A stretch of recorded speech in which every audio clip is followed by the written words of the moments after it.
চাচা, বকুল চাচা। হুম? আর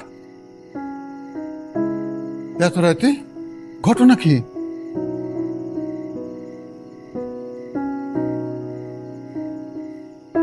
স্যার, কই যাবেন এত রাতে? একটু দয়া করে গেটটা খুলে দেন। আপনার কি গ্রামে যাবেন নাকি? কাল সকালে যেতেন। এত রাতে গাড়ি ঘোড়া পাইবেন না তো। উম, অসুবিধা নাই, একটু খুলে দেন। ওনার কি হয়েছে? মন খারাপ? কিছু না, কিছু না।